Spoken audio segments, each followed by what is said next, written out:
Le fait que les tensions entre l'Inde et le Pakistan ne soient pas encore apaisées montre que la phase montre que la phase de ce conflit qui dure depuis des décennies est suffisamment importante. La cause immédiate de l'escalade actuelle entre l'Inde et le Pakistan, qui a déjà vu l'expulsion de citoyens des deux pays, la rupture de traités et de relations commerciales, des mobilisations de troupes et quelques escarmouches, a été un attentat terroriste perpétré par un groupe appelé Front de résistance, considéré comme une émanation du groupe salafiste Lashkar-e-Taiba, basé au Pakistan. Cet attentat a tué près de 30 touristes voyageant au Cachemire, pour la plupart indiens. Ce conflit n'est cependant pas nouveau. En pratique, il semble avoir été conçu dès le départ par les Britanniques. En effet, lors des préparatifs du partage de l'Inde britannique, la question s'est posée de la diviser en au moins deux parties. Impossible de transformer une région du monde aussi complexe en deux États-nations ethniques, les Britanniques ont posé les bases de l'alternative la plus proche, deux États-nations dont la prétention à l'homogénéité reposait sur la religion. Initialement motivé par la volonté de courtiser l'élite islamique du Bengale pour l'instrumentaliser contre les hindous, cette décision a jeté les bases d'un conflit durable qui s'est avéré inévitable. Les deux pays comptant, pour des raisons historiques, des populations appartenant à la religion majoritaire de l'autre. Le Cachemire se trouvait au cœur de la fracture du sous-continent indien. Malgré sa population majoritairement musulmane, son élite dirigeante était hindoue. Par conséquent, le Cachemire refusa initialement de s'intégrer au Pakistan ou à l'Inde, aspirant plutôt à s'établir comme État indépendant. Les Pakistanais trouvèrent cette décision absurde et poussée par l'irrédentisme, tentèrent de s'emparer du Cachemire par la force. Cela conduisit son gouvernement à demander l'annexion à l'Inde en échange de sa protection. L'Inde, de son côté, était prête à absorber le Cachemire, le considérant comme la partie de tous les Indiens, sous une vision impériale supra-religieuse. Au sujet du Cachemire, l'Inde et le Pakistan se sont affrontés à trois reprises, en 1947, en 1956 et en 1999. Au-delà des enjeux religieux, la région revêt une importance géostratégique particulière. De par sa position géographique, au carrefour de l'Inde, du Pakistan, de la Chine et de l'Afghanistan, et à la frontière avec l'Himalaya, le Cachemire est le pivot du sous-continent indien. Ces fleuves constituent d'excellentes barrières défensives naturelles pour les deux camps et ces terres sont extrêmement fertiles. Alors, pourquoi cela se produit-il? Et qu'est-ce qui s'est passé? Qu'est-ce qui a poussé les terroristes pakistanais à attaquer et exécuter à bout portant un groupe de touristes indiens? Quel serait leur intérêt en tuant des civils? Des réseaux de l'État profond pakistanais travaillant en coordination avec leurs homologues et les agences de renseignement occidentales comme la CIA et le MI6 pourraient-ils être les instigateurs de ces attentats à des objectifs géostratégiques? Alors, pour parler de toutes ces questions fondamentales et leur impact sur l'avenir de la paix dans cette région et dans le monde, j'ai le plaisir de recevoir depuis Genève Gilles Emmanuel Jacquet, politologue, vice-président de l'Institut international de recherche pour la paix, le GIPRI, et enseignant en relations internationales dans plusieurs universités privées, Geneva School of Diplomacy and International Relations, Suisse UMEF, International Management School, Geneva, et enfin Geneva Business School. Gilles Emmanuel Jacquet, bonjour et merci d'avoir accepté de nous accorder cet entretien. Merci à vous. Alors, pour faire bref, l'Inde a répondu à l'attaque terroriste qui a tué donc 30 civils innocents par des frappes aériennes massives au cœur du Pakistan sur 9 cibles. L'objectif était clair, envoyer un message, selon enfin la presse indienne, clair au public sur la tolérance zéro de l'Inde à l'égard du terrorisme. Et pour souligner donc ses intentions, New Delhi a déclaré avant même l'entrée en vigueur de l'accord de cessez-le-feu de 10 mai qu'elle traiterait toute future attaque terroriste comme un acte de guerre. Cependant, le Premier ministre pakistanais Shehbaz Sharif a accusé l'Inde de malveillance, utilisant l'incident de Pahalgam comme prétexte pour lancer une guerre injustifiée contre le Pakistan. Alors, ce conflit risque-t-il de connaître encore une escalade dans les prochains jours? Et comment pèsera la puissance nucléaire des deux pays sur l'évolution de la situation? Alors, il est difficile de prédire si le conflit indo-pakistanais il va connaître une escalade prochaine, dans la mesure où la réponse indienne a pris du temps à être lancée et semble avoir des objectifs officiels plutôt limités, c'est-à-dire l'attaque indienne vise plutôt à détruire les camps terroristes, à éliminer les groupes terroristes pakistanais, alors peut-être pas dans leur intégralité, puisqu'on n'élimine pas comme ça un camp terroriste, hein, c'est un phénomène qui peut se reproduire à cause de différents facteurs. En tout cas, l'attaque indienne vise du moins à réduire significativement les capacités opérationnelles de ces groupes et puis à éliminer aussi leurs principaux dirigeants. Le Pakistan, de son côté, a répondu aussi aux attaques indiennes par des frappes aériennes, de missiles Houtiri, mais dans l'ensemble, ça a été assez limité. Il y a eu des combats terrestres aussi, le long de la frontière et de la ligne de contrôle, mais on n'a pas eu de franchissement de cette ligne de contrôle par des troupes, hein, d'un côté ou de l'autre. On n'a pas eu donc d'opération terrestre majeure. Mais donc on pourrait dire que les deux belligérants semblent agir avec une certaine restreinte. Et ça peut s'expliquer aussi par le fait qu'ils disposent justement tous deux d'arsenaux nucléaires qui sont de taille comparable. On estime que le Pakistan a environ 170 têtes nucléaires et que l'Inde en aurait aux alentours de 180. D'accord. Alors, parmi les frappes transfrontalières menées par l'Inde, deux ont été donc d'une importance exceptionnelle et pour cause, l'une d'entre elles a été réalisée à Bahawalpur, dans la province du Pendjab, Pakistan, à Marquez et Subhanallah. Donc, la cible de l'attaque était le siège de Jaish et Mohammed, un groupe donc terroriste désigné comme tel par l'ONU elle-même. Une autre cible était donc Markaz et Taïba, le siège de Lashkar et Taïba, une autre organisation terroriste interdite par l'ONU également. Alors, cette dernière, une branche notoire de Lashkar et Taïba, bien connue du comité antiterroriste 1267 du Conseil de sécurité de l'ONU, a initialement revendiqué la responsabilité du massacre. Mais plus tard, lorsque l'attaque terroriste a commencé à bénéficier d'une large publicité internationale, il a changé de position. L'attaque donc contre Marquez et Subhanallah visait la base d'un groupe terroriste interdit au niveau international. Le 17 octobre 2001, on le rappelle, le comité donc de l'ONU, du Conseil de sécurité de l'ONU, a désigné Jaish-e-Mohammed comme entité sanctionnée, même à cause justement de ses activités terroristes. Et puis l'interdiction a été imposée en vertu de la résolution 1333 de 2000 en raison des liens de ce groupe avec Al-Qaïda, Osama Ben Laden et les talibans. Alors, ces connexions avec le terrorisme international ont-elles leur influence sur ce qui s'est passé dernièrement entre les deux pays? Oui, c'est une très bonne question et c'est une très vieille question à la fois pour le Pakistan. La relation de l'État pakistanais avec le terrorisme domestique et international, quand on parle par exemple de Al-Qaïda, c'est une relation qui est ancienne.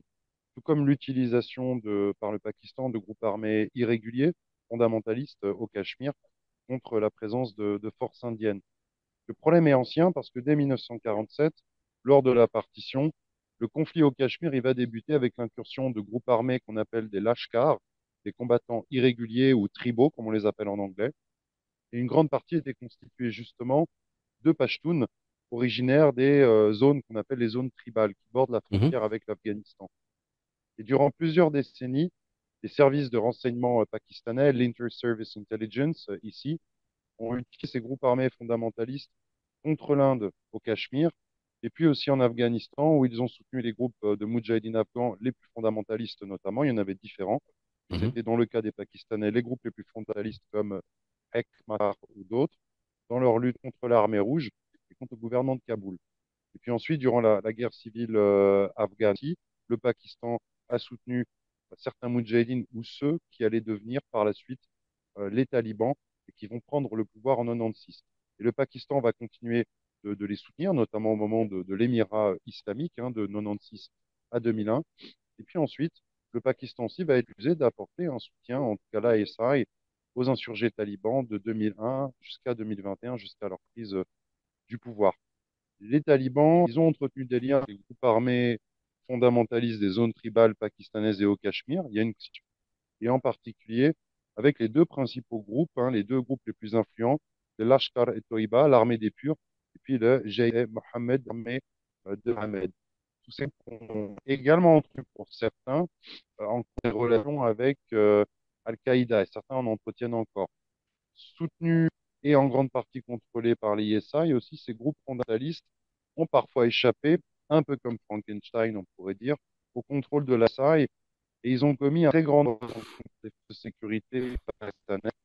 Les institutions et les autorités locales et civiles, notamment les minorités chiites, certains attentats se produisent sur l'ensemble du territoire pakistanais ou dans des zones tribales aussi où on a justement des populations chiites. Il y avait eu une attaque d'ailleurs en Mhm, école militaire à Peshawar il y a plusieurs années. mhm, Et civils, principalement enfants de guerre qui avaient été tués.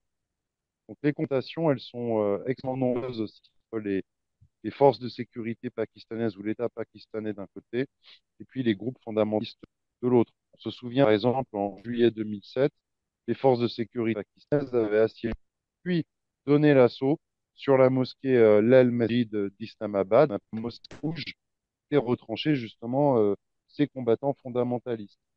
Et ces groupes fondamentalistes pakistanais et leurs parrains ISI ont aussi été accusés par l'Inde dans le passé d'avoir planifié et mené les attaques de Mumbai en novembre 2008, qu'on a appelé le 11 septembre indien à l'époque. Alors, je ne sais pas, Gilles et Emmanuel Jacquet, il y a le ministre de la Défense, c'est quand même un précédent, hein. Nous n'avons pas l'habitude de voir ce genre de choses. C'est le ministre de la Défense actuel du Pakistan qui avoue dans une déclaration où il dit que nous avons fait ce sale boulot, donc sous-entendu que nous avons joué le jeu des Américains et des Anglo-Saxons en général pour lutter contre l'Union soviétique, c'est ce que vous venez de rappeler. Nous avons fait ce sale boulot pendant des années et nous en avons souffert. C'est-à-dire que c'est une reconnaissance, comme quoi ce n'est pas juste comme ça des frivolités des médias. Non, ça s'était vraiment fait. Et donc, il y a ça. Et en plus de ça, donc on se demande si le ministre avoue ça. Euh, Comment on peut comprendre encore les relations entre les services d'enseignement pakistanais, peut-être, si elle Mhm. existe encore, avec ces mouvements, ou s'il y a une question d'État profond qui a toujours des Mhm. intérêts qui sont liés au cercle américano-anglais. La politique pakistanaise, c'est quelque chose de très complexe parce qu'il y a l'apparence, la vitrine, les élections démocratiques. Et puis derrière ça, il y a ce que vous avez appelé la pro, qui est lié à l'armée, en particulier à l'Assaï. Et ça, c'est depuis l'origine du Pakistan. C'est l'armée et l'Assaï sont un peu les faiseurs de roi qui terminent le gouvernement et qui, d'ailleurs, changent le gouvernement. Je me souviens en 99, au moment de la guerre de Kargil, il y avait un coup d'État et c'est comme ça que Musharraf avait pris le pouvoir. La déclaration de Khwaja Hossein, elle est assez intéressante parce que finalement, une notoriété publique depuis plusieurs décennies, il y avait une connexion entre certaines strates de l'État pakistanais au milieu sécuritaire pakistanais, l'ISI en particulier, et puis les groupes fondamentalistes de la région, un groupe fondamentalistes internationaux qui opèrent notamment en Afghanistan, en France, à Al-Qaïda. Cette relation est ancienne, elle s'est mise en place au moment du DAD contre l'armée rouge en Afghanistan, au moment de la guerre soviéto-afghane. Le Pakistan, en fait, canalise, on va dire, dispatchait les ressources financières dans les États-Unis, les pays du Golfe, comme l'Arabie Saoudite, puis distribuer les armes et entre les différents. Et évidemment, il arrive aussi chez les Pakistanais et une préférence pour certains groupes qui étaient souvent comme les plus fondamentalistes. On a parlé de groupes comme de Dayaf ou d'Ekmar, par exemple. Et par la suite, j'en ai parlé tout à l'heure, cette relation va continuer. Il va y avoir la prise de pouvoir des talibans lorsque les talibans ont émergé en 94, puis ils Mhm. prennent le pouvoir en 96. Et l'émirat à l'époque aussi, d'ailleurs, sera soutenu par l'ISI. Et on a accusé aussi l'ISI de soutenir les talibans durant leur insurrection contre la coalition. Attention, c'est quelque chose aussi qui est complexe. On ne peut pas non faire des généralisations. Il y a des gens dans l'armée pakistanaise, peut-être dans la l'ISI, mais dans l'armée, il y a des généraux qui sont assez critiques de ça depuis longtemps. Mhm. Certains considèrent qu'il faut peut-être développer une autre approche dans les relations avec l'Inde, parce que ce conflit, en fait, entretenir les groupes extrémistes, on le sait maintenant, c'est en particulier contre l'Inde, pas seulement par eu égard aux opérations en Afghanistan, mais contre l'Inde au Cachemire. Et c'est un couteau à double tranchant. Le Pakistan, depuis des décennies, compte de nombreux actes de violence. On a des centaines, voire selon comment on compte, des milliers d'actes terroristes qui sont commis. Ça va du meurtre, ça va d'attaques à la bombe, et ainsi de suite. Donc ce lien qu'il y a eu entre l'ISI et les mouvements terroristes, ça s'est aussi retourné à plusieurs reprises contre le Pakistan, puis aussi que c'est dû Absolument, aux absolument. Pakistanais eux-mêmes. Donc c'est ce que dit le ministre Raja Assef, il a raison, mais il y a autre chose là-dedans. Il y a quand même aussi une responsabilité en général du gouvernement pakistanais dans ce lien qui a été entretenu avec les groupes fondamentalistes. D'un autre côté aussi, euh, on peut évidemment imaginer que tout général ou tout membre de l'ISI qui devrait changer cette relation, voire même l'interrompre et lutter sérieusement contre les groupes extrémistes, ferait face peut-être à des tentatives de reversement ou D'accord. de, comment dire, tentatives contre sa vie. Voilà. Donc, parce que cette déclaration veut dire quand même que on peut penser que c'est pas le Pakistan qui est derrière. Enfin, on peut faire cette lecture-là comme que ce que vous voulez de dire.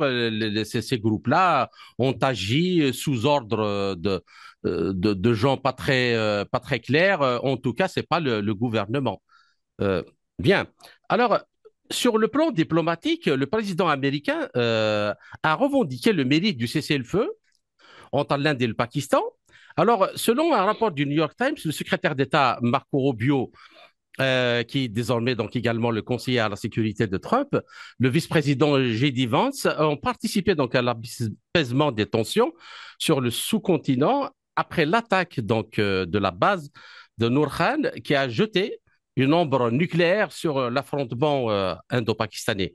Et le New York Times note que lors de sa conversation avec Vance, au cours pardon, de laquelle le vice-président américain insistait pour que Narendra Modi envisage des alternatives à la poursuite des frappes. Alors, comment évaluez-vous le rôle américain dans cette crise?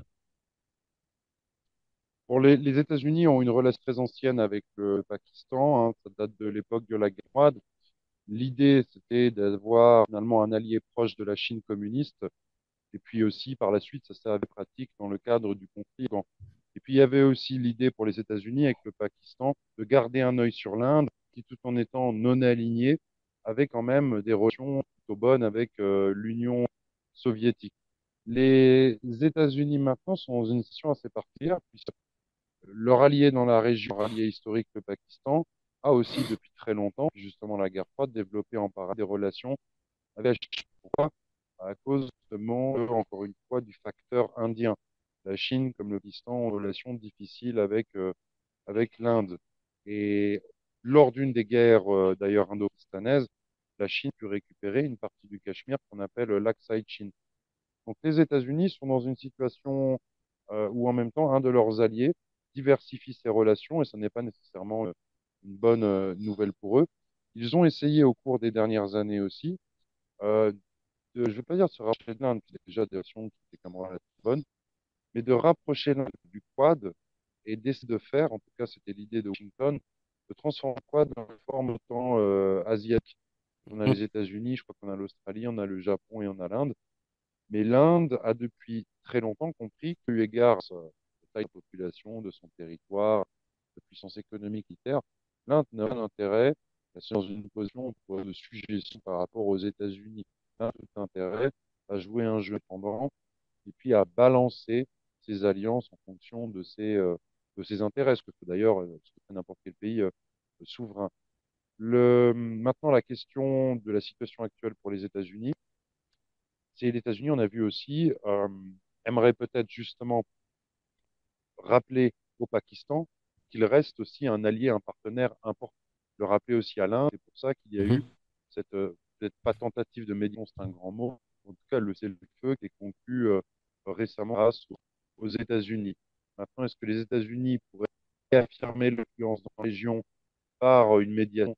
C'est pas impossible, mais je doute qu'ils aient pour le moment peut-être les capacités, que ce soit même à l'ordre du jour pour nous ou le Pakistan, parce que le cessez-le-feu pourrait durer longtemps. C'est une situation on connaît déjà dans le passé, eu aux autres escarmouches, aux autres pays. On a eu en Inde et le Pakistan. On n'a pas eu d'accord global et on a des cessez-le-feu qui sont maintenus. D'accord.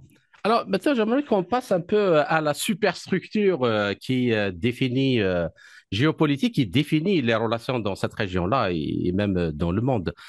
Mais commençons par cette région-là.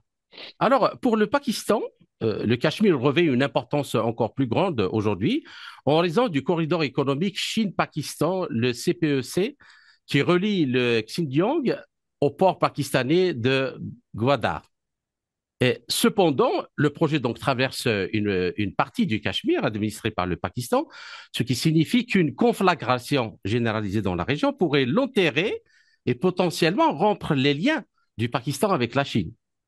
Le corridor Tout à est fait. Donc, fondamental. Hein.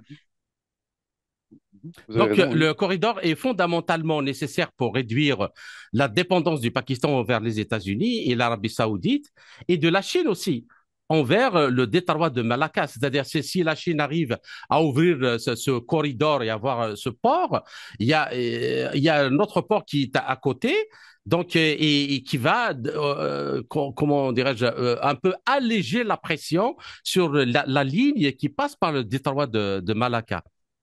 Et c'est dans ce Tout à contexte fait. donc d'intérêt du Pakistan pour le Cachemire. Il faut également interpréter la politique étrangère du pays sur cette question depuis les années 80. Et après avoir été donc militairement vaincu par l'Inde, les services de renseignement pakistanais a commencé à utiliser l'Afghanistan justement pour former des insurgés à déployer au Cachemire, chose que vous avez rappelé tout à l'heure. Alors, quels sont les enjeux géopolitiques et géostratégiques autour de cette région du Cachemire? La relation spéciale russo-chinoise est-elle, in fine, en arrière-plan, un des objectifs de ceux qui ont commandité ce conflit entre l'Inde et le Pakistan? Parce que la Chine et le Pakistan sont très proches, l'Inde et la Russie sont très proches. Est-ce que ne pas un peu déclencher le feu, mettre le feu à cette région, va se répandre un peu partout? Alors, oui, vous avez raison. Pour revenir peut-être sur déjà le premier point, et puis on va parler de qui profite le don comme on veut. Vous avez mentionné le fait qu'il y a un corridor économique, hein, Chine-Pakistan. Ça permet à la Chine d'être moins vulnérable sur ses lignes de communication maritimes. Mhm, Donc, il y a de la piraterie et des bases américaines qui est également dans le droit de Malacca, mais aussi en Asie-Pacifique. Dans l'océan Indien, la marine guerre indienne et puis certaines bases aussi américaines comme d'autres peuvent représenter une menace. Et pour la Chine, donc, il fallait diversifier ses routes. Et le Pakistan le permet en permettant justement à travers le Cachemire et puis ensuite en descendant vers le sud d'atteindre le port de Gwadar et de se rapprocher, d'être sur l'océan Indien et de se rapprocher du détroit de Hormuz ou même de la mer Rouge. C'est assez vital pour la Chine. oui, Maintenant, il n'est pas inutile justement de voir aussi que cette route, ce corridor sino-pakistanais, passe quand même dans une région risquée. Le passage par le Cachemire se fait depuis l'Aksai Chin, ensuite dans la partie contrôlée par le Pakistan, dans l'Azad Cachemire, dans la région de Gilgit-Baltistan. Il suffirait qu'il y ait encore un conflit indo-pakistanais ou des escarmouches et puis un conflit localisé pour que ce projet économique et tout simplement aussi les transports soient perturbés. Et la route aussi, cette route passe quand même par le Baloutchistan, qui est une zone assez instable aussi, où il y a eu à plusieurs reprises, pour des précédentes décennies, des mouvements insurrectionnels contre le pouvoir central pakistanais. Donc c'est aussi un peu le talon d'Achille au niveau de ces relations sino-pakistanaises. Les États-Unis le savent bien. Il y a aussi eu d'ailleurs des attaques terroristes contre des ingénieurs chinois, je crois que c'est dans le port de Karachi. Maintenant, pour revenir à la question du cui bono, il est difficile de déterminer à quel pays ce conflit profite réellement dans le long terme et encore plus de déterminer quels en sont les responsables. Dans la mesure où la politique pakistanaise, elle est très complexe, comme je l'ai dit tout à l'heure, l'armée pakistanaise et l'Israël constitue un véritable État profond qui est traversé par des rivalités idéologiques et matérielles. Les États-Unis d'Amérique, ils tentent, comme on l'a vu récemment, de se poser en médiateur et ils ont négocié un cessez-le-feu. Mais c'est peut-être, comment dire, il y a peu qu'ils aillent au-delà pour l'instant. La Chine contrôlait elle, une petite partie du Cachemire qu'on appelle Aksai Chine, hein, c'est une voisine de l'Inde et du Pakistan. Et on sait que Washington et Pékin connaissent de fortes tensions dans leurs relations diplomatiques et commerciales. Donc pour les États-Unis, leur tentative de jouer un rôle de médiateur, ça peut être un moyen de limiter l'influence chinoise dans la région, garder une influence sur le Pakistan qui entretient de bonnes relations avec la Chine et développe de grands projets, comme ce corridor économique sino-pakistanais dont on a parlé. Puisse peut-être aussi un moyen pour les États-Unis de montrer à l'Inde que Washington peut être un allié face à la Chine et un médiateur dans ces conflits avec le Pakistan. Mais l'Inde, je l'ai rappelé tout à l'heure, cherche surtout à maintenir une politique indépendante et des relations d'égal à égal avec les États-Unis, ce qui a montré le souhait des Indiens, par exemple, de ne pas faire partie d'un quad qui serait une forme d'OTAN asiatique sous le contrôle de Washington. Alors, maintenant, j'aimerais bien qu'on rentre un peu dans la géopolitique de toute cette région et revoir un peu la géopolitique anglo-saxonne et essayer de tirer sans situer de responsabilité, comme il n'y a pas d'éléments pour aller dire qui a fait quoi, mais pour juste identifier les tendances lourdes qui, justement, gouvernent les mouvements dans cette région. Alors, ce conflit remonte à plusieurs décennies et trouve son fondement dans la géopolitique britannique telle que formulée par Sir Halford Mackinder dans son ouvrage fondateur de 1904 intitulé Le pivot géographique de l'histoire. Alors, Mackinder estimait qu'à long terme, la principale vulnérabilité de l'Empire britannique résidait dans sa concentration sur la puissance maritime et qu'elle pourrait être éclipsée par une puissance terrestre susceptible d'émerger dans ce qu'il appelait la zone pivot. Alors, une vaste étendue englobant approximativement la Russie, le Caucase, le Kazakhstan, l'Iran et l'Afghanistan. Et dans le cadre de Mackinder, la zone pivot est entourée par le croissant intérieur ou croissant marginal qui comprend l'Europe, l'Afrique du Nord, l'Asie mineure, la péninsule arabique, l'Inde, la Chine et le Japon, tandis que les terres du croissant extérieur au croissant insulaire englobant le reste du monde. Alors, Gilles-Emmanuel Jacquet, la zone pivot revêt-elle une importance stratégique cruciale pour le Britannique car elle était susceptible d'émerger comme une puissance économique indépendante et viable, ainsi que comme un puissant empire rival susceptible de constituer une menace existentielle pour l'empire britannique. Fallait-il donc la neutraliser ou même la détruire? Et la situation au Cachemire actuellement s'insère-t-elle dans cette géopolitique de Mackinder? Alors on connaît cette géopolitique classique qui nous dit finalement que contrôler les zones périphériques ou en tout cas la zone du croissant, de la ceinture qui entoure pardon, le centre du continent eurasien, c'est à terme pouvoir contrôler ce continent, en tout cas petit à petit converger vers son centre. Ça avait été la logique d'ailleurs du grand jeu russo-britannique. Et dans la perspective britannique de ce grand jeu, il fallait justement progresser vers le cœur du continent, vers l'Asie centrale. Et c'est ce que la politique étrangère britannique va essayer de faire aussi après, même d'ailleurs durant la Première Guerre mondiale, en poussant vers le Caucase et ses réserves de pétrole, et puis aussi plus généralement en espérant un jour peut-être contrôler la Caspienne.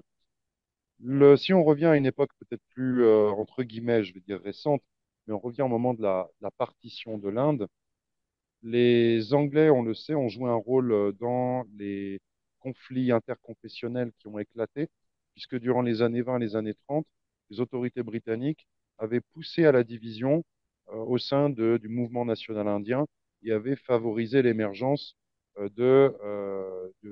comment dire, de la Ligue musulmane qui allait justement être ensuite l'artisan de la création du Pakistan. Et la création du Pakistan ensuite a joué un rôle important pour l'Angleterre, mais aussi pour les États-Unis dans le cadre de cette guerre froide, puisque ça garantissait d'avoir finalement un allié, on pourrait dire un pied finalement dans cette zone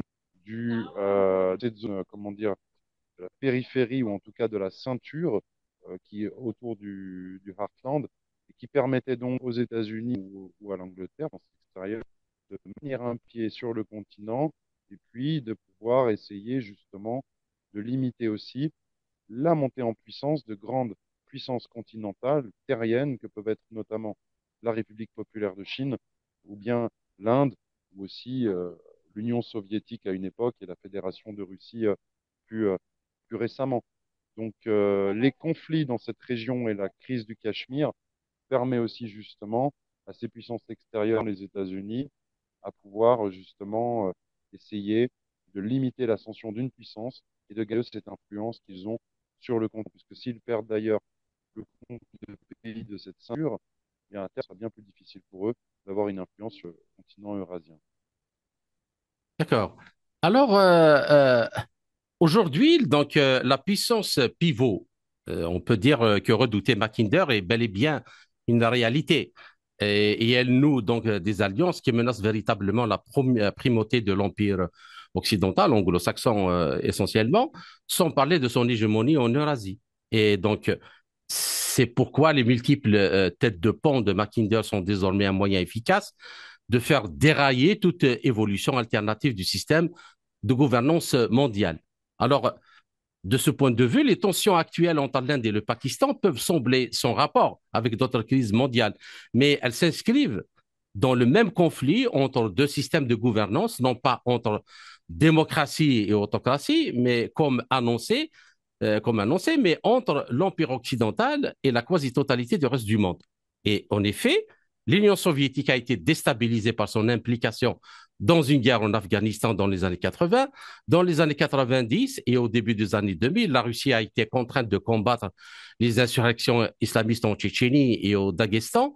Vient ensuite la guerre en Géorgie, suivie d'une flambée de violence en Syrie, puis d'une guerre non provoquée en Ukraine. Un autre front s'est ouvert la même année au Karabakh entre l'Arménie et l'Azerbaïdjan, puis le 7 octobre 2023, la guerre entre le Hamas et Israël à Gaza, en Méditerranée orientale, et enfin la chute de la Syrie qui tombe entre les mains des combattants d'Al-Qaïda. Alors, ce contexte permet-il de comprendre de manière cohérente comment des conflits passés, présents et peut-être même futurs, apparemment sans rapport, trouvent-ils leur origine dans la même source, c'est-à-dire les plans astucieux visant à dominer le monde en semant le chaos partout où cela est nécessaire. Le conflit indo-pakistanais, certes, il a une dimension locale ou régionale, mais on peut aussi l'inscrire dans une perspective plus globale. En Europe occidentale, très souvent, on ignore, par exemple, que dans la région, il y a une organisation internationale et régionale qui est très influente, qui n'arrête pas de se développer, de lancer des projets dans plusieurs domaines, que ce soit la sécurité, l'énergie, les transports et autres. Et je vous parle évidemment de l'Organisation de coopération de Shanghai. Oui, Ce qui est l'OCS, très oui. intéressant, voilà, c'est que beaucoup des pays qui sont actuellement impliqués dans le conflit, le Pakistan et l'Inde, et puis les voisins, ou ces pays qui sont impliqués de manière plus secondaire ou indirecte, comme par exemple la Chine, et puis si on étend aussi au Stan en Asie centrale, et puis si même on veut même regarder du côté de l'Iran, eh bien, tous ces pays sont à titre divers des membres de l'OCS, soit des membres de plein droit, soit des observateurs, soit des partenaires de dialogue si on étend à encore d'autres pays de la région. Donc ce genre de conflit, il a aussi, pour certains pays occidentaux peut-être, il a une utilité dans la mesure où il crée des poches de, comment dire, des points de tension, de conflit qui font qu'il y a de l'instabilité justement dans cette zone où l'OCS, où les membres de l'OCS essayent de renforcer leur coopération, en particulier, comme je l'ai dit, dans les domaines énergétiques, sécuritaires, de transport et de commerce. Donc ce genre de conflit, ça peut très bien pour les États-Unis être vu comme un moyen de rendre le développement des relations des pays membres de l'OCS plus compliqué. Et donc aussi de toujours avoir une influence dans la région et d'éviter que les pays de la région eh bien, forment un bloc, même si, attention, certains pays de l'OCS ont des relations compliquées entre eux. mais les États-Unis ne voudraient pas que l'OCS fasse un bloc qui empêche toute influence américaine dans la région, et voire même, peut-être pire pour certains, que l'OCS permette de régler des différends, voire des conflits bilatéraux, et donc rendre les Occidentaux ou les États-Unis complètement, on pourrait dire, non pertinents dans la région. Et surtout dans une perspective de coopération de cette organisation avec les BRICS, avec la CEE, la communauté des États indépendants, et si l'on rajoute aussi la communauté, enfin de l'organisation eurasiatique, qui est celle qui est pilotée actuellement par la Russie et la Chine. Donc, effectivement, que les Tarois peuvent constituer ce que Mackinder redoutait exactement dans ses plans. Alors, le plan justement astucieux de Mackinder consistait à entourer la zone pivot d'un carroisson de foyers de crise et à inciter des nations comme la France, l'Italie, l'Égypte, l'Inde et la Corée à entraîner les puissances pivots, donc qu'ils supposaient être la Russie et ses alliés régionaux, dans une série continue de guerres déstabilisatrices et épuisantes. Et puis l'empire qui dominait, donc les mers pouvaient fournir à ces nations les armes et les munitions nécessaires à la poursuite des guerres. Et cette approche générale de la géopolitique a depuis lors défini la géopolitique de l'empire occidental, donc britannique et puis américain actuellement. On a même constaté qu'au moment donc critique, la France gravite toujours dans une alliance avec les puissances d'outre-mer.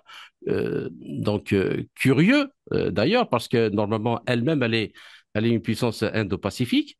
Et au fil des décennies, la géographie de ces foyers critiques a évolué au gré des opportunités géopolitiques. Alors, nombre de ces changements ont-ils été délibérément orchestrés pour transformer tout le carroisson intérieur autour de la zone pivot, des États baltes à la mer Noire, au Moyen-Orient, en Corée, ont de multiples foyers de crise où des conflits régionaux pourraient facilement exploser. Bah, tous les conflits qui se produisent dans cette zone un peu périphérique, cette zone de ceinture, et au sens très large, on pourrait partir, comme vous l'avez mentionné, des pays baltes jusqu'à la zone Indo-Pacifique. Il est vrai que beaucoup de conflits qui se produisent sur place sont avant tout, se produisent, pardon, avant tout au détriment de puissances plus indépendantes vis-à-vis de l'Occident, qu'il s'agisse de l'Inde, qu'il s'agisse par exemple de la Chine ou qu'il s'agisse de la Russie en particulier. Donc l'idée avec peut-être ces zones de conflit, avec ces tensions qu'on maintient, c'est permettre encore une fois l'impossibilité sur le continent eurasien à des grands pays, à des pays de taille continentale, d'en agglomérer d'autres autour d'eux et de former un bloc continental. Et ça, c'est aussi cette stratégie, on l'a vu, bon, comme vous le savez, dans l'ex-URSS, aussi bien de la zone, on va dire, européenne jusqu'à l'Asie centrale, avec les révolutions colorées, par exemple. Mhm, On l'a vu aussi en Asie, parfois en Asie centrale, quand il y a eu un changement de gouvernement au Kyrgyzstan, et qu'à chaque fois, ou une tentative d'ailleurs au Kazakhstan, et à chaque fois, les Occidentaux essayaient d'avancer de cette manière-là leur pion et leur influence. Maintenant, ici, des contre-réactions ou des réactions tout court. Comme je l'ai dit tout à l'heure, on a les pays membres de l'organisation de Shanghai, mais on a aussi le traité de l'organisation pardon, de sécurité collective aussi, qui mhm, lie la Russie à beaucoup d'anciens pays soviétiques ou plus généralement des pays de façon de la région. Et à terme, à l'avenir, si par exemple la Chine et l'Inde pacifient leurs relations, et en particulier avec leurs voisins, les voisins avec qui il peut y avoir des conflits bilatéraux, ça sera de plus en plus difficile justement pour les pays occidentaux d'avoir une influence, et puis aussi, passons à une influence stratégique, d'avoir une influence économique et commerciale dans la région, d'y imposer leur agenda au niveau énergétique ou d'y faire valoir leurs intérêts, au niveau énergétique, mais aussi au niveau commercial. On a, souvenez-vous aussi un peu dans les coulisses, dans le background, si j'ose dire, en fond de la dispute commerciale entre les États-Unis et la Chine.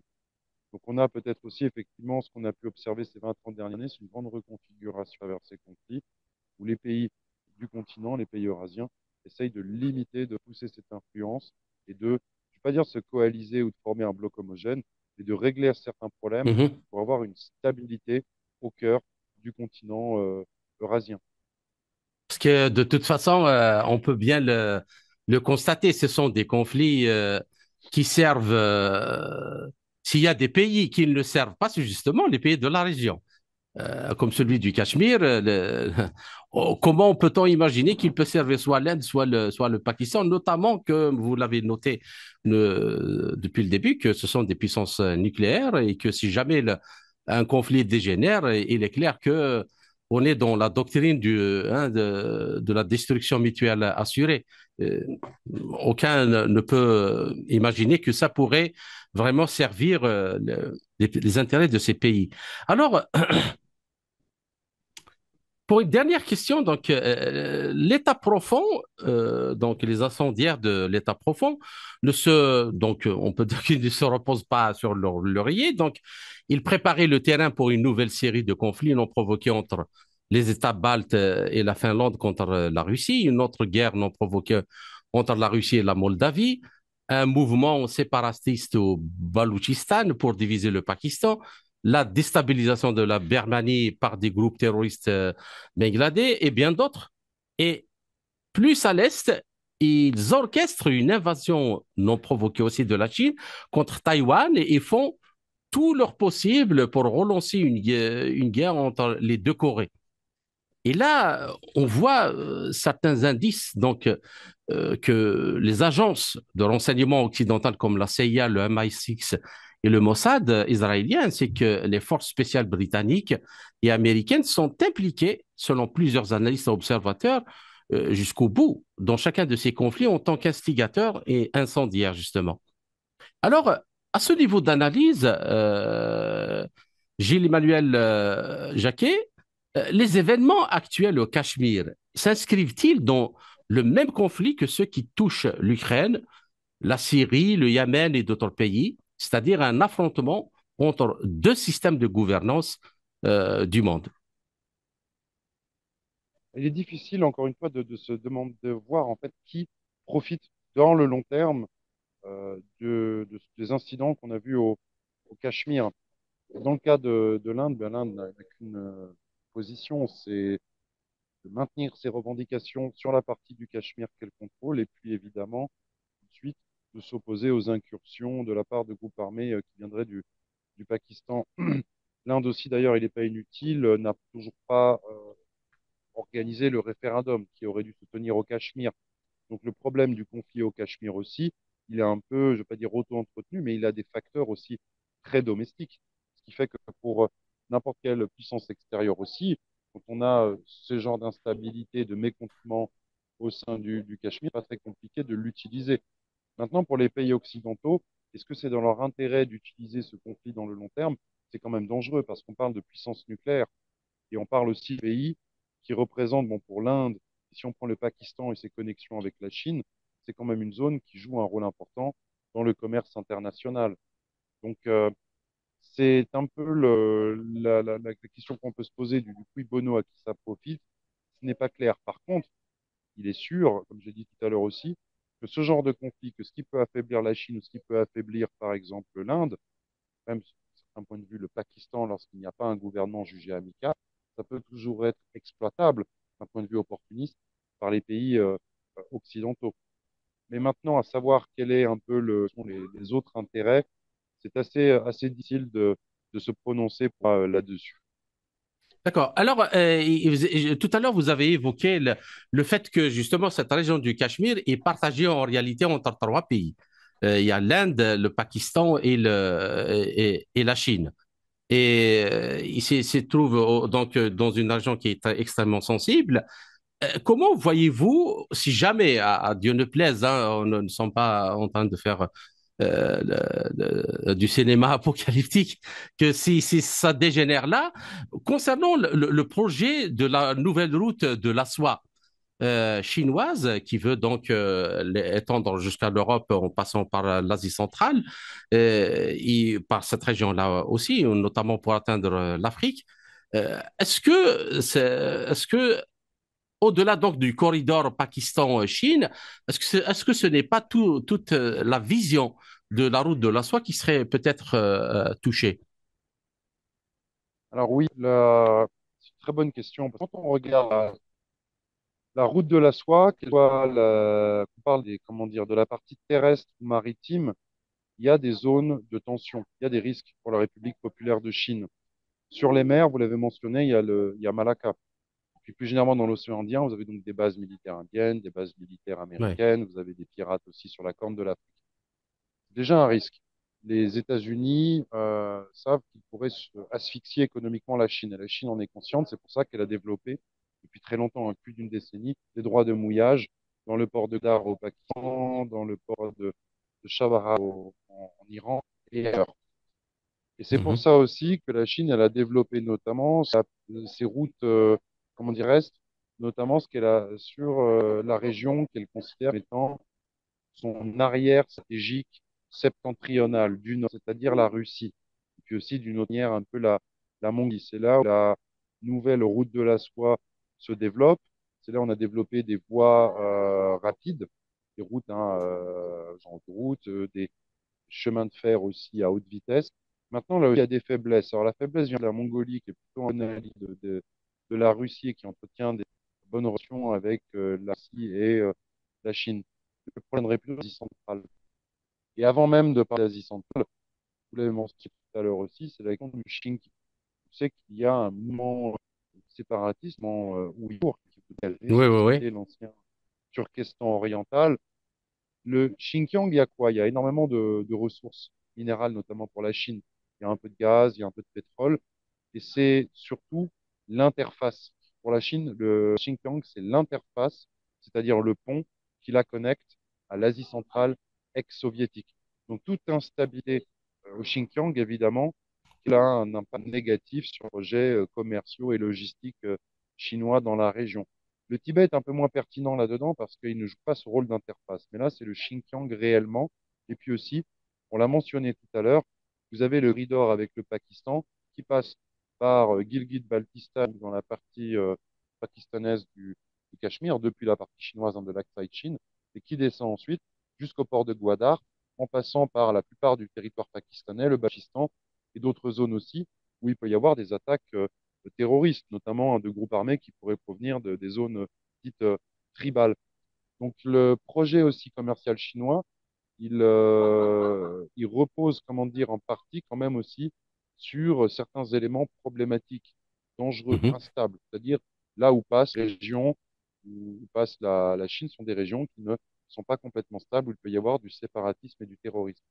Et comme vous le savez, vous l'avez bien compris aussi, on en parlait dans vos analyses, mais les pays comme les États-Unis, les pays occidentaux en sont conscients.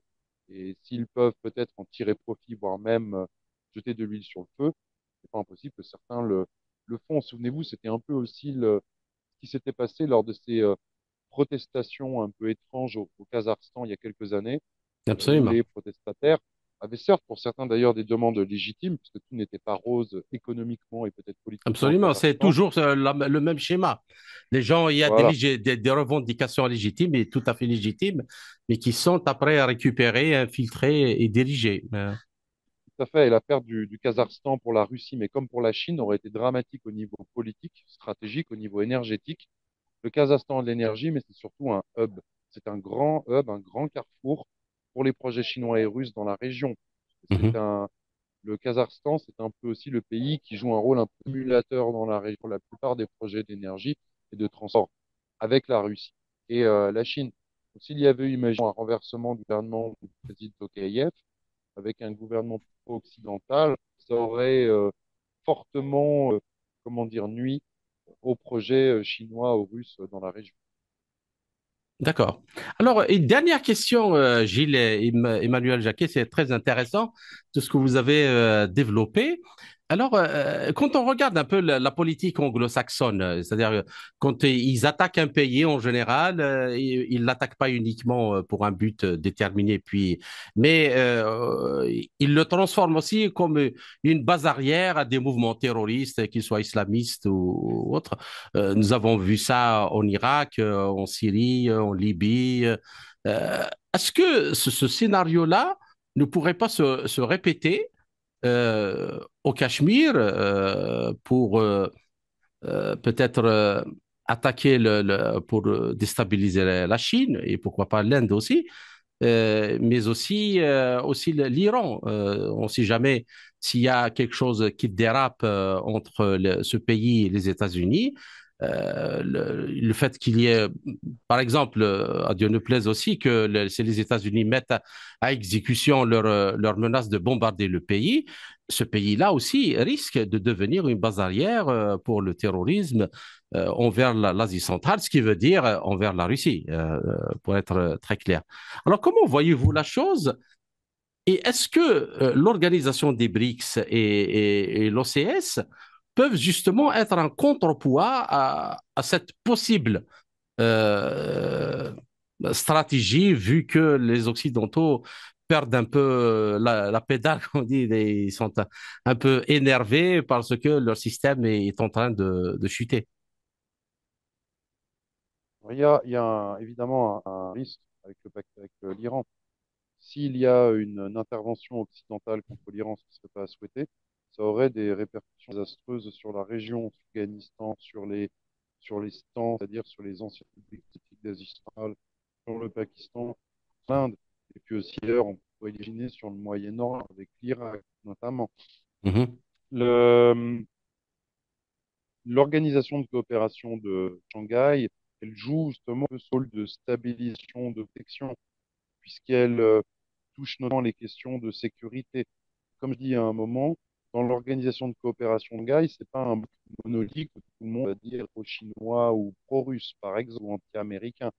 On a des pays qui ont des politiques très diverses, des politiques étrangères et des alliances diverses au sein de l'OCS. Mais c'est aussi ça qui rend l'OCS intéressant et utile pour ces pays mhm, membres. C'est qu'on a un forum qui peut éviter justement d'avoir des problèmes. Il a été pendant longtemps dans la question de l'énergie, notamment avec l'Energy Club, mais sur beaucoup d'autres questions, il y avait une politique toujours dans l'OCS qui est que un pays membre de l'OCS peut tout à fait continuer à suivre une politique étrangère en fonction de ses intérêts propres. On ne demande pas, un peu contraire à l'OTAN, par exemple, on ne demande pas d'aller à un projet rigide, on doit avoir une convergence, une harmonisation complète de ses intérêts. Ça, ce n'est pas ce qui se passe dans l'OCS. Donc l'OCS aussi a tout intérêt, évidemment, à ce qu'il y ait un Iran stable, eu égard aux réserves de gaz qu'on a en Iran, eu égard au fait, et ça c'est un trop souvent oublié, que l'Iran joue un rôle dans la lutte antiterroriste. Et ça, d'ailleurs, l'Iran a même collaboré avec les pays occidentaux depuis des décennies pour échanger des informations sur les mouvements comme Al-Qaïda, par exemple, parce que c'est une menace pour l'Iran. De même pour l'État islamique. On se souvient qu'au moment des opérations contre Daesh en Syrie et en Irak, les Iraniens étaient présents et donnent l'information et coopèrent.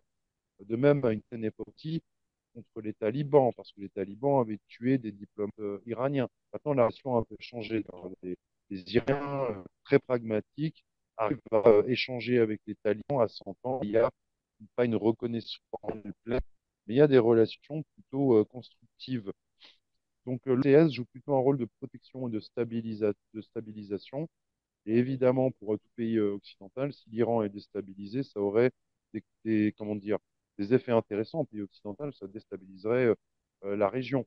Le Baloutchistan que vous avez mentionné n'est pas que pakistanais d'ailleurs. Il touche un peu l'Afghanistan, mais surtout aussi, il s'étend en bonne partie sur, sur l'Iran. Et parfois, on a des conflits d'ailleurs sur l'eau, sur les frontières, qui peuvent de temps en temps réapparaître, qui peuvent être exploités par une puissance extérieure.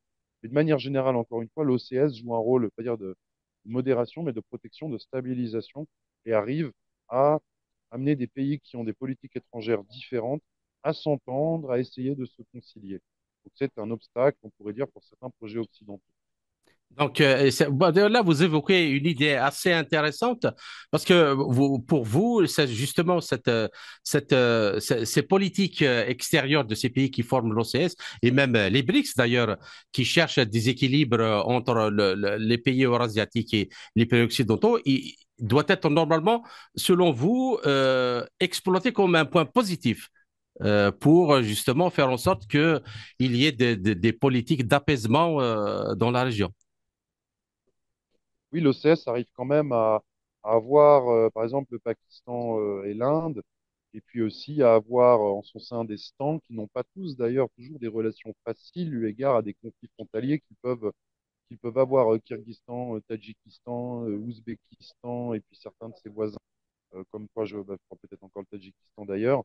Donc ça fait là, des relations qui peuvent être difficiles, mais l'OCS arrive à aplanir ça, et notamment l'aplanir comment?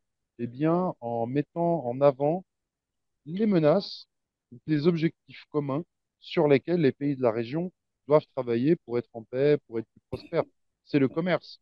Là-dessus, les Chinois, d'ailleurs, l'ont bien compris, puisque l'OCS leur sert à étendre, à préparer en fait l'extension de leur nouvelle route de la soie. Et les stands sont très intéressés aussi à renforcer le commerce avec la Chine. C'est un partenaire historique à l'époque de la route de la soie. Ça s'est amoindri évidemment à l'époque soviétique, mais ils ont un intérêt pour des pays d'ailleurs qui sont souvent quand même en développement à développer ces relations.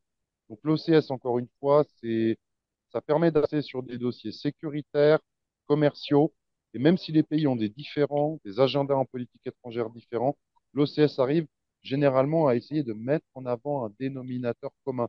Parce que beaucoup des pays de la région se sont rendus compte aussi, dans le domaine commercial, le domaine sécuritaire ou autre, à chaque fois qu'il y avait eu des dissensions ou autres, ça avait avant tout profité à des puissances extérieures à la région, notamment les Occidentaux. Et alors, une dernière chose, les BRICS dans tout ça, pour la région. Bah, oui, les BRICS, bon, bah, déjà, on a la Russie, on a l'Inde, on a la Chine, on a déjà trois grands BRICS qui sont effectivement dans la région. Alors, je vois un peu peut-être l'approche de votre question, c'est de se dire que se passerait-il pour les BRICS si les tensions s'aggravent? Eh bien, il est peut-être encore une fois pas impossible que certains pays occidentaux, les États-Unis, d'autres, certains pays de l'UE, qui voient d'un mauvais œil la montée des BRICS, considèrent que toute tension, tout conflit dans la région peut permettre effectivement de ralentir le développement des BRICS ou la prétention des BRICS à représenter une alternative face, par exemple, à l'unipolarité américaine ou à l'hégémonie occidentale. Alors, ça, l'Inde et la Chine l'ont compris depuis longtemps.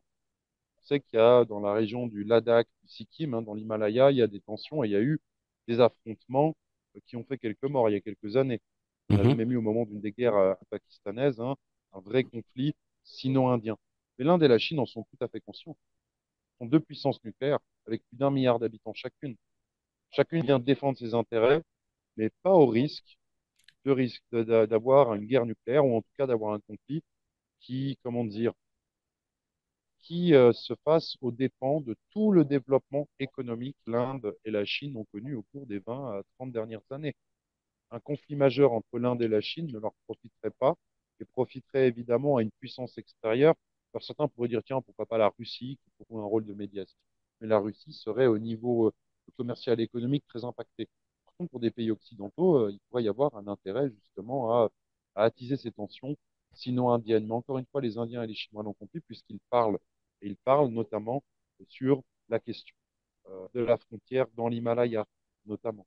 Donc, ils en sont conscients et ils essaient au contraire de faire en sorte que ce différent n'amène pas les BRICS à éclater et n'amène pas finalement à ce que tous les efforts qui étaient faits pour ça euh, retombent en poussière. D'accord. Alors, chers auditeurs, notre entretien arrive à sa fin. Gilles Emmanuel Jacquet, je vous remercie pour tous ces éclairages et toutes ces Merci à analyses. vous. J'espère vous retrouver dans les quelques semaines à venir dans un autre entretien pour traiter d'un autre sujet. Merci encore une fois et à très bientôt. Merci beaucoup. Merci à vous.